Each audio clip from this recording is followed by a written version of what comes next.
Nesta aula, falaremos da estática do corpo extenso. E dentro desse assunto, algo muito importante a ser estudado é o torque ou momento de uma força. Essa é mais uma aula da série de estática da física. Corpo extenso, então, é quando nós temos um corpo cujas dimensões não são desprezíveis para o que nós estamos estudando.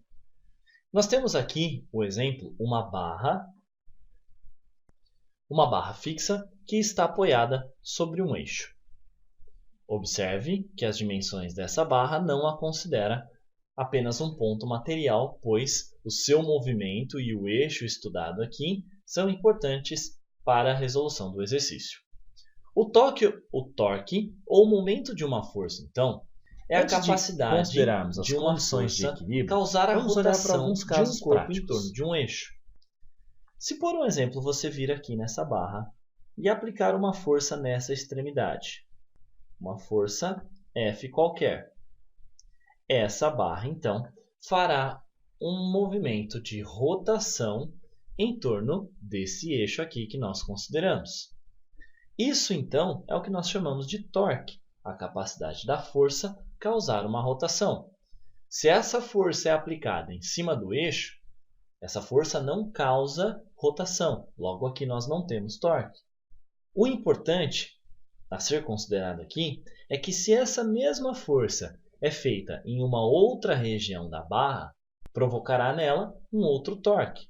Portanto, o torque pode ser calculado, e ele será calculado pela expressão mais ou menos F vezes D, onde F é a força, D é a distância da força ao eixo. Um exemplo aqui, esse daqui seria o meu D, e M é o torque ou o momento da força. É muito importante a unidade de medida.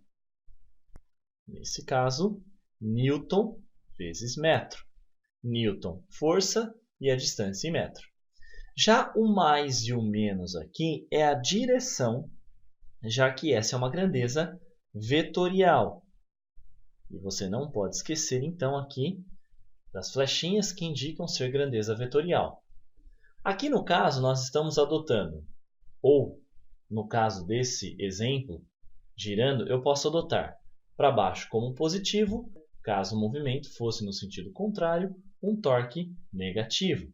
Então, se essa força está aplicada nesse sentido e faz essa barra girar, então, nesse sentido, eu tenho um torque positivo. Caso a força fosse de baixo para cima, essa barra girando para o outro lado, causaria aqui um torque negativo.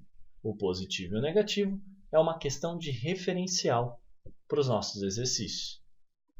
Antes de considerarmos as condições de equilíbrio, vamos olhar para alguns casos práticos. De olhar para as figuras, você já consegue perceber que torque é algo bem mais prático do que você imaginava.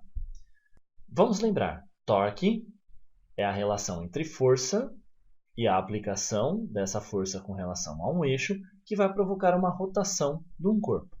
Imagine a porta.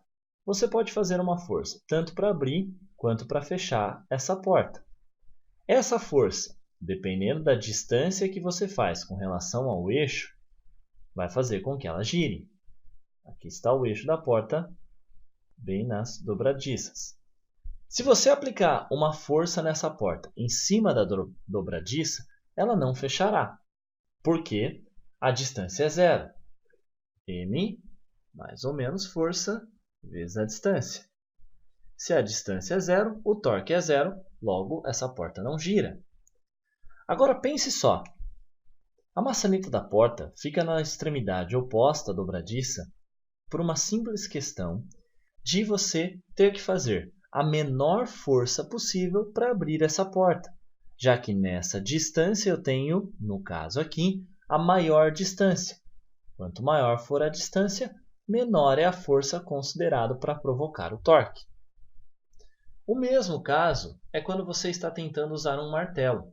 Se você segura o martelo nessa região, você faz com que a distância a ser feita para poder pregar um preguinho aqui seja pequena. Com isso, você precisa fazer uma força muito grande para poder empurrar esse prego para baixo. Se você segura numa distância maior aqui, vamos só referenciar para ficar mais fácil de vocês entenderem, e aqui uma distância B, observe que a distância A é menor do que a distância B. Isso faz com que a força A tenha que ser maior do que a força B para poder aplicar o mesmo torque, já que quanto maior a distância, menor a força aplicada. Então é mais vantagem pregar um martelo segurando na extremidade do cabo do que quase perto do martelo em si, da parte de ferro aí que você está pregando. É claro que segurando aqui você terá mais precisão do movimento, porém ficará mais difícil de pregar. Uma outra situação muito importante são as chaves de roda, conhecidas aí para abrir rodas de carro. É muito comum, ao abrir uma roda, no parafuso, você ter uma chave aqui para abrir e fazer a força nesse sentido. Não sei se é de conhecimento de todos, muitos carros vêm com um prolongador, um pedaço de ferro, ao qual você põe nessa chave para aumentar esse braço.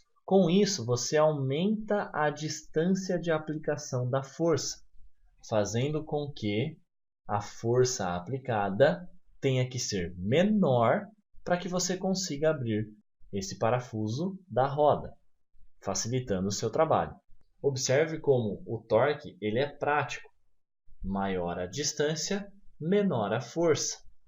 São vários os casos que nós temos de utilização disso no nosso dia a dia. Aqui eu trouxe alguns para você conhecer. Vamos falar então agora especificamente da condição de equilíbrio. A condição de equilíbrio para um corpo extenso é quando todas as forças aplicadas a ele não vão provocar um movimento de rotação. Então vamos imaginar duas forças, uma força 1 e uma força 2. A força 1 aplicada a uma distância D1 e a força 2 aplicada a uma distância D2. Ambas as distâncias com relação ao eixo de rotação. Nesse caso, nós temos uma força em um sentido, a outra no outro sentido diferente. Por isso é importante darmos uma referência de rotação. Vamos considerar o sentido horário como sendo positivo. Cada uma dessas forças provoca um torque. Uma, o torque 1, a outra, o torque 2. Vetorialmente falando, para que isso esteja em equilíbrio, a soma vetorial dos dois torques tem que ser igual a zero. Então, essa é a condição de equilíbrio. Portanto, quando se resolve exercício, nós temos que considerar o sentido da força. Nós vamos perceber aqui que F1 vezes D1 está no sentido que nós consideramos positivo. Já F2 está no sentido contrário. Logo, o torque de F2 é negativo. F2 vezes D2 tem que ser igual a zero. Se você observar e entendeu a relação que nós temos aqui da força e da distância, F2 precisa ser maior para que esse corpo fique parado, já que sua distância é menor. Muita atenção na hora de resolver exercício com relação a isso.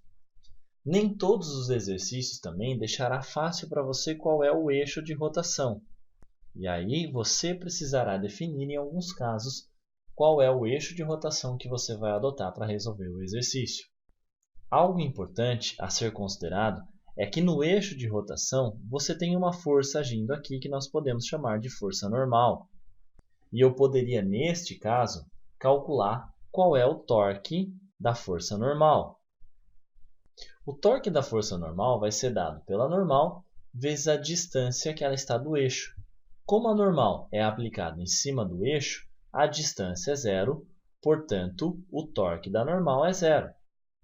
Por isso não tínhamos comentado aqui nesse primeiro caso. Isso faz com que em muitos exercícios a resolução seja facilitada, pois escolhendo o eixo da forma adequada, você tira, entre aspas, aí, uma das forças da equação, facilitando a resolução. No entanto, Observação importante. A somatória das forças tem que ser igual a zero também para que esse corpo esteja em equilíbrio. Portanto, a normal mais F2, já que ambas estão na mesma direção, tem que ser igual a F1 para que esse corpo permaneça em equilíbrio. Ou, de outra forma, a somatória das forças tem que ser igual a zero. Preste bastante atenção no enunciado do exercício, pois ele dá várias condições para mostrar que um corpo está em equilíbrio e você então conseguir resolvê-los. Bons estudos!